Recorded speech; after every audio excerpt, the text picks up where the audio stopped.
May I speak in the name of the Holy and Undivided Trinity, Father, Son, and Holy Spirit. Please be seated. One of my faith heroes is in an ICU in Tulsa with COVID.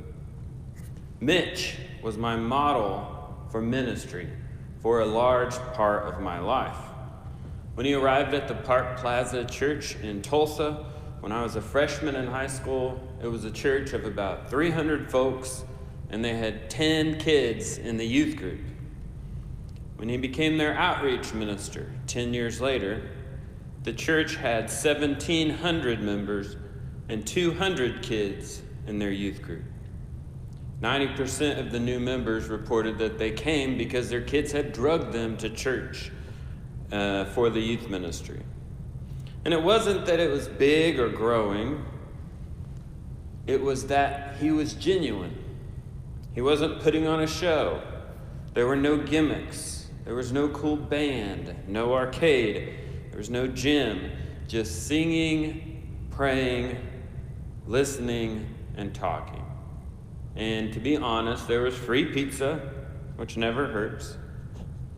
He did things like loading up buses full of teenagers, driving them into poor neighborhoods to scrape and paint houses for a week every summer. He called it work camp, and we paid to do it. And we paid so we could pay for the paint and all the other supplies we needed. As I began writing this sermon, he lay in an ICU in St. Francis Hospital on a ventilator with COVID. I'm happy, though, to say that by the time I finished it, he was off and doing well. When friends or loved ones get sick or disaster hits, we remember what is really important. In our gospel reading, on this first Sunday of Advent, Jesus is reminding us to stay awake, to pay attention, to remember what's really important, to remember the sorts of things that we only remember by the side of a hospital bed or gathered around a grave. Wake up, pay attention. And were we living in normal times, I would begin this sermon by saying something like this. Our schedules are packed full with shopping and buying presents, going to programs and parties. We've just gotten through back to school time, so a lot of us are exhausted from sports and all the gatherings that happen in the fall, and now we've jumped right into the holidays. We're overbooked and overscheduled. I would say that the church isn't much better. We've mimicked the pace of the world. We're trying to stay relevant, so we try to keep up. I would say that we're overburdened with debt. Now we've turned Christmas into an exercise in capitalism. Even though we have tons of debt, we're still buying presents. Instead of staying awake, if Jesus saw us, I'm sure he would ask us to get some sleep, take a nap, spend some time in silence. Do you remember when life was like that? When the holidays were like that? The truth is, though, that our former busyness this time of year had more to do with the Christmas holiday and not so much to do with the creator of heaven and earth laying in a manger because there was nowhere else to be. The busyness had more to do with family, cultural, and work obligations than it did with the Word made flesh in the arms of a helpless teenage mother. You see, the readings we hear in Advent, especially the first Sunday of Advent, assume that we are asleep to what matters. And normally, if this was 2019, 2018, normally we probably are. Typically, Advent feels like a lecturing parent who just doesn't understand the world we live in that we try to tune out. But this year we find the message that the end can come at any time, that everything can suddenly fall apart or change forever, hitting a little too close to home. Jesus wants us to remember to stay awake, to remember these truths, and that is the point of our gospel reading this morning. When we hear the kind of language used in this gospel reading, we assume the end of the world, the second coming of Jesus, and I think some of it has to do with that. But the first hearers listening to this gospel, when Mark's gospel was written, heard phrases like the day of the Lord, the sun will be darkened, and they didn't think about the Left Behind series or the rapture or Judgment Day. They thought about what the prophets in the Hebrew Scriptures meant when they said the day of the Lord. And they understood it because Mark's gospel was written in the shadow of the destruction of Jerusalem by the Romans. Before the city was destroyed, the Romans laid siege to the city for 5 months. Many of the citizens of Jerusalem literally starved to death as the Romans cut off the supply of water and food. And so when Jesus warns his disciples to stay awake in Mark's gospel, the people who heard it read for the first time in the first century took the warning seriously. They knew, and maybe we know a fraction of what they knew, that the end can come at any time. That things you count on can suddenly be gone. That everything can change like that. It was a phrase that normally meant the day of the Lord, something like the chickens are coming home to roost. It's time to face the music.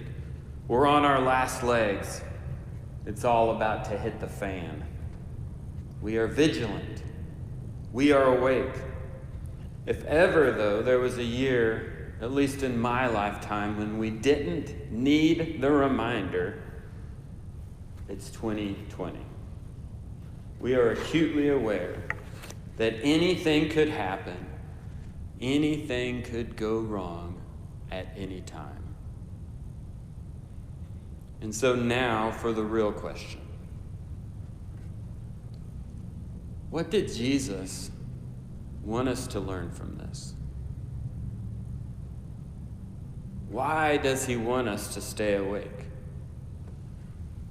We've got the feeling in our hearts. We're awake, we're vigilant, we know it can change. So Jesus, we've got what you want us to feel. What can we learn from it? I think most of it is just that age-old human problem of not making the most of each moment, of not appreciate the blessings we have until they're gone, of not realizing what's most important until we face loss and disaster. What if we could wake up and pay attention and appreciate what we have and know how important our blessings are without having to experience tragedy? If we could learn to remember what really matters, what is really important in life and death, without going through 2020. There's this moment of good that comes for me every year, and it always reminds me of the truth that Jesus wants us to remember, to stay awake to. And I've been wondering this week if the insanity of this year might mean that we can get more than a few fleeting moments of this realization. But the truth that I have missed the point hits me every December 24th, Christmas Eve, at about 11:50 p.m. All of the services are over, essentially, Father Mike. We're sitting there. The church is full with friends and family. Normally it's full. We're holding a candle in our hand. We're in the darkness, quietly singing. Silent night, holy night, all is calm, all is bright.